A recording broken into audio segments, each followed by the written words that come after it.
One of my favorite things to do came out of SYZYGY. And it's really neat when you're working a bunch of insurance people or real estate people. The guys are going to for sure have business cards. And when there are 8 of them seated around a table, or 10, whether it's an 8-top or a 10-top, you're ready to do this thing. Now, normally I would borrow a different business card from everyone in the audience. But in order to make it a little easier, I'm just going to use playing cards, and I hope you'll excuse me for that. But you normally wouldn't use playing cards for this. So you borrow business cards from everyone. And by the way, they all have to be white, or in this case, bicycle, on the back. They can't be odd colors, and they shouldn't be the kind that have logos embossed in them, stuff like that. Anyway,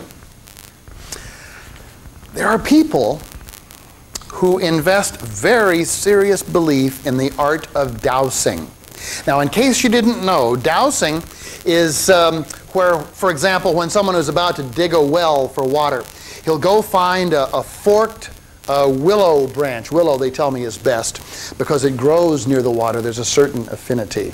But they'll take a forked stick and hold 2 of the forks here and the point out there, and they'll walk the field, and then at the point where the water is beneath, the twig will bend down and point directly at the ground. They found the water. Now, I personally suspect, and by the way, there are well diggers out there who will swear by this today. In rural America, you'll still see them walking out with that bent twig, or sometimes a couple of coat hangers bent like L's, and when they cross, they found it. Now, I personally believe, as someone who's brought up in the scientific tradition, that what is actually happening is the sticks or the twig isn't finding the water. The dowser is, because he's relating to a lot of the subliminal cues the landscape is giving him, such as maybe there's a dip in the terrain here, or near water this particular type of vegetation grows, or it's a little bit greener, or always downstream from this type of formation, or downhill. In other words, something like that is going on for those people who are very successful, and they simply attribute it to the sticks. Such is a belief system. Nonetheless, I'm prepared to illustrate dowsing for you today. You see, that dowser always, when he goes to douse, will dip the end of that stick in the substance he's trying to find. Usually water. Sometimes, especially in the early era of petroleum in Pennsylvania, they would actually dip it in mineral oil when they were trying to find oil, for example. And, well, let me show you. First, I suppose it's appropriate if we give these just a little bit of a mix. Not much of one, but a little bit of a mix, just like that. And then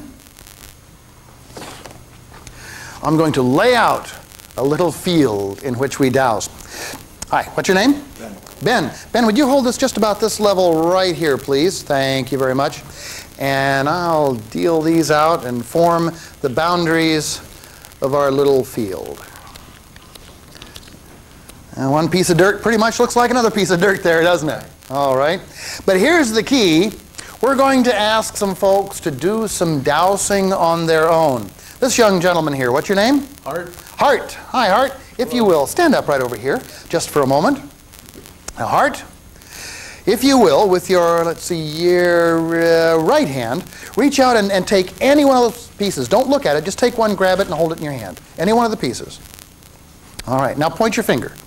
That's the idea. Point the finger. That's it. Now, what we're going to do is we're going to douse back and forth like this, like attracting like. Hopefully, your hand will end up being attracted to that. Put that one in your hand as well, but don't look at either one of them. As a matter of fact, no, put it back down. Let's keep dowsing. Wait a minute. Try it again here. Douse back and forth. Oh, yeah. It was my fault. I stopped you too soon. That's the one. Take it. Put it in your hand. Hold on to it. All right. If you would, just take your seat for a moment. Hold on to those. And if you would, stand up here. Take one of the pieces in your right hand. Grasp it. Hold on tightly. There you go. Now, back and forth like this, around and around. Whoa, that was quick. All right, go ahead and take that one, grab it, pull it into your hand as well. Hold the two, have a seat. We'll, this gentleman, if you will, step right on up here. Your name? Chip? Chip. Hi, Chip. All right. I knew that. All right, Chip. Go ahead. Take any one of those pieces remaining. Go ahead, hold it in your hand. Point your finger. Okay. And then we're just going to go back and forth like this. Around and around. Whoa, you pushed that one. Okay, go ahead, take that one. Hold it in your hand. Sit back down. We'll come over here, if you will. Right up here. Take any one of the remaining. Hold on to it. Back and forth. Around and around he dowses. Whoa, okay. Take that one. Hold on to it.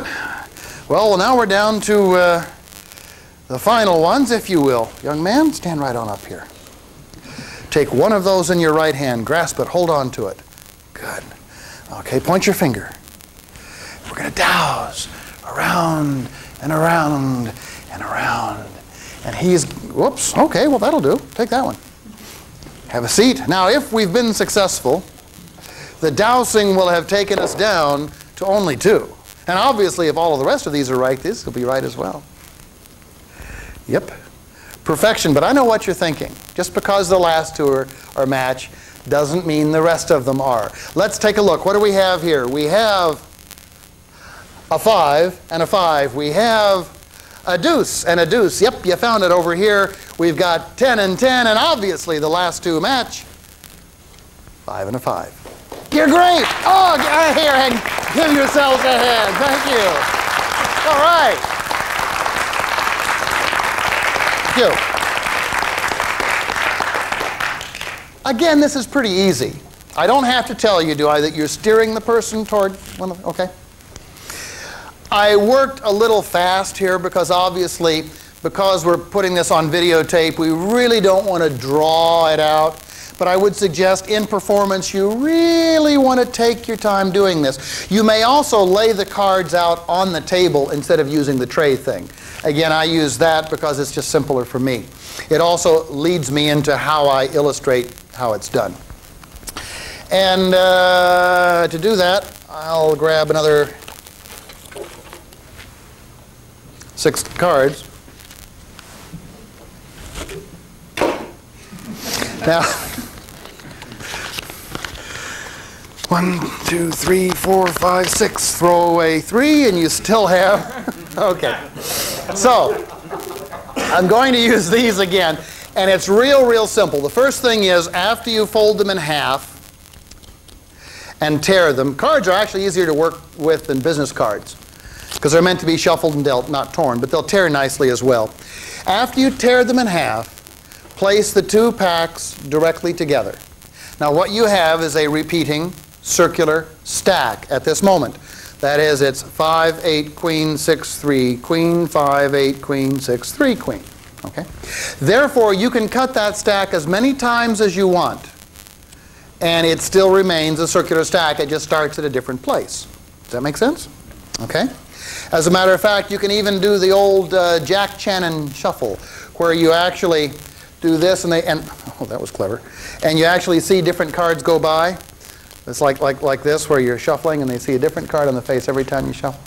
Well, all you're doing is just cutting some cards off, tapping the back, drop some more on the front, tap the back, drop some more on the front, tap the back, drop some more on the front.